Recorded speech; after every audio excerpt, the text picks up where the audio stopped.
알기 쉬운 생활법령 이야기를 나눠보려고 하는데요. 운전하다 보면 조심을 한다 해도 내 잘못 없이 사고에 휘말리는 경우가 굉장히 많습니다. 그런데 자동차 과실 비율에 따라서 무조건 쌍방 과실이 적용이 될 때 정말 억울할 것 같은데요.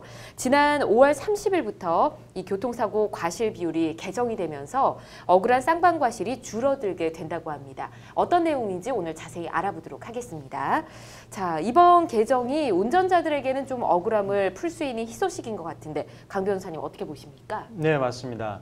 이번에 새로 개정된 자동차 사고 과실 비율 인정 기준에 따르면 그동안 교통 환경이 변화한 거라든지 그다음에 그동안의 어떤 판례, 새롭게 나온 판례나 새롭게 개정된 그 교통 법규를 반영한 새로운 기준을 만든 것입니다.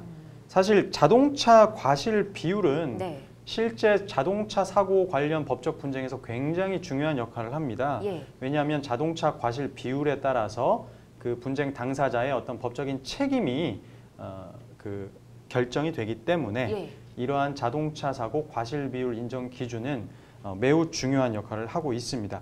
이번 과실 기준의 개정으로요, 그동안의 어떤 불합리했던 기준이 새롭게 이제 개정이 되고 자동차 운전자들에게는 보다 더 도움이 될 것으로 예상됩니다.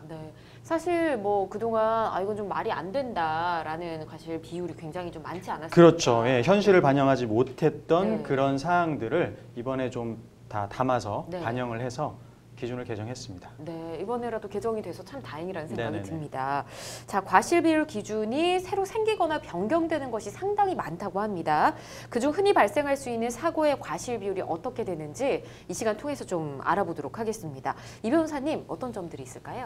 네, 일단 이 사건 이번에 개정된 거는 그림이 굉장히 많이 들어가 있습니다. 그래서 각 케이스마다 어떤 상황에서 어떻게 사고가 났는지를 상세하게 설명을 하고 있어요. 그래서 저희가 사진도 함께 보면서 좀 설명 들어볼까요? 그림을 좀 보면서 설명드릴게요. 지금 이 사건은 이제 피해자가 예측이나 회피하기 어려운 사고 유형을 일단 규정을 한 건데요.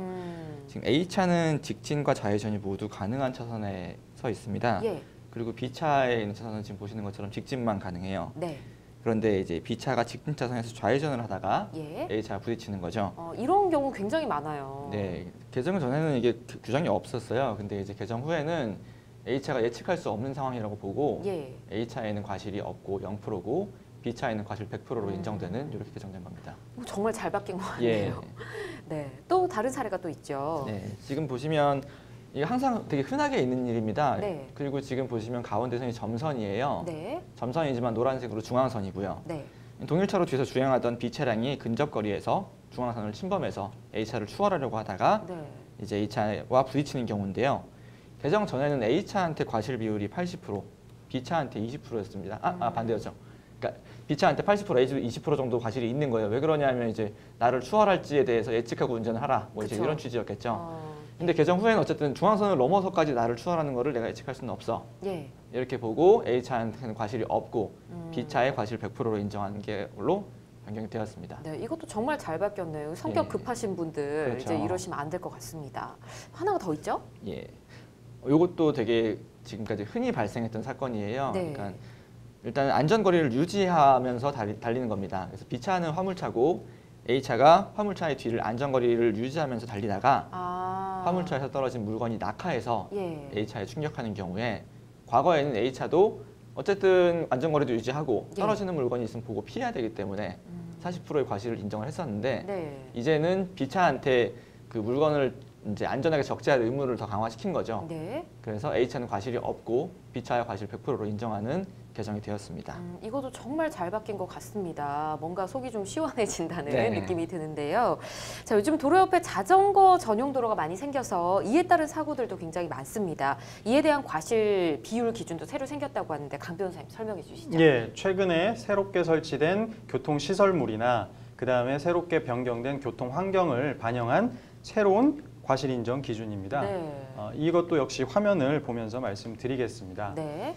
화면을 보시면 자전거 전용 도로의 경우를 설명하고 있습니다. 자전거 전용 도로를 주행 중인 A 자전거가 이제 주행을 하고 있고요. 근데 차로에서 자전거 전용 도로로 B 차량이 진입을 해서 사고가 발생했습니다. 네. 이 경우에 개정 전에는 이 상황을 규정한 과실 비율 인정 기준이 없었습니다. 네. 그런데 이번에 새롭게 이 경우에는 B 차량의 과실이 100%다라는 새로운 기준을 마련했고요. 예. 다만 자전거 전용 도로가 아니라 차량도 통행이 가능한 자전거 우선 도로가 있습니다. 자전거 우선 도로. 네네네. 예. 자전거 우선 도로에 만약에 이 사항과 같이 B 차량이 자전거 우선 도로로 진입해서 사고가 난 경우에는 네. 자전거 운전자도 10%의 과실을 분담한다라는 기준이 또 새롭게 생겼습니다. 그렇군요. 알겠습니다. 네네. 또 회전교차로의 경우도 또 뭔가 바뀌었다면서요? 예. 이 경우는 과실 비율 인정 기준이 변경된 사안인데요. 예. 회전 교차로에 진입하는 차량이 A입니다. 그런데 교차로 내에서 회전하는 차량이 여기 B 차량인데요. 네. 그 A 차량과 B 차량이 이렇게 회전 교차로에서 충돌을 했을 때 네. A 차량의 과실을 80%, 그 다음에 B 차량의 과실을 20%로 인정을 했습니다. 예. 그렇군요. 그전에는 규정이 없었어요. 네. 근데 회전 교차로에 이렇게 예. 왜냐하면은 예. B 차량, 회전 교차로를 주행하는 차량의 우선권이 있습니다. 그러니까 진입하는 차량 A가 좀 기다렸다 가야 된다. 그렇죠. 따라서 예. A 차량의 과실 비율이 더 큽니다. 다만 B 차량 역시 회전 교차로에 진입하는 차량을 주시해야 될, 네. 확인해야 될 의무가 있다. 예. 따라서 과실 비율을 20%를 인정했고요. 예. 그 다음에 아까 회전 교차로에 진입하는 차량의 경우에는 과실 비율 80%를 인정한 이러한 과실 비율 인정 기준이 새롭게 생겼습니다. 네, 원래는 규정이 없었는데 이제 회전 교차로에 진입하실 때는 더욱 더 조심해서 진입을 하셔야겠습니다. 네네 맞습니다. 자, 최근 법원 판결이나 법규 개정 사항을 반영해서 바뀌는 과실 비율이 또 있다고 합니다. 이번에 이 변호사님 설명해 주시죠. 네, 이번 거는 긴급 차량에 관한 이야기인데요. 예. 지금 긴급 차량이 주행하고 있을 때 이제 긴급 차량이 앞을 막아서거나 혹은 네. 진로 변경을 하다가 사고가 나는 경우들이 더러 있습니다. 네. 지금 그렇죠. 이 경우에는 사진을 보시면 앰뷸런스가 지나가고 있고 앰뷸런스는 네. 직진을 하고 있습니다. 네. 그런데 이제 옆에서 일반 차량이 그 차선의 앞을 막아서 사고가 네. 나는 경우에 이때는 뭐 회전처는 쌍방 과실이어서 상황에 따라서 네. 과실 비율을 조정을 했었는데 지금은 보시는 바처럼 A차 이제 긴급차가 아닌 차량에 100% 과실이 인정되게 되어 있습니다.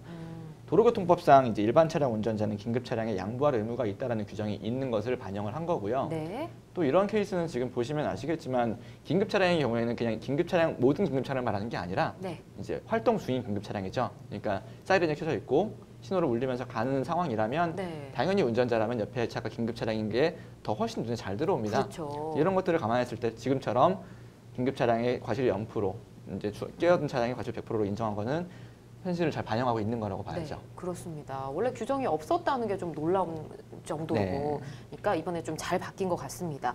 저희 방송에서도 이 교통사고 관련해서 상담과 문의가 굉장히 많습니다. 이 명확히 제시되지 않은 과실 비율 기준 때문에 보험사와 뭐 사고 당사자 간에 뭔가 해결이 잘 안 되는 경우가 굉장히 많은 것 같은데 이번 개정이 엄청난 도움이 될 것 같은데요, 이 변호사님? 맞습니다. 사실은 이 보험사에서 가지고 있는 보험사가 아니라 이제 네.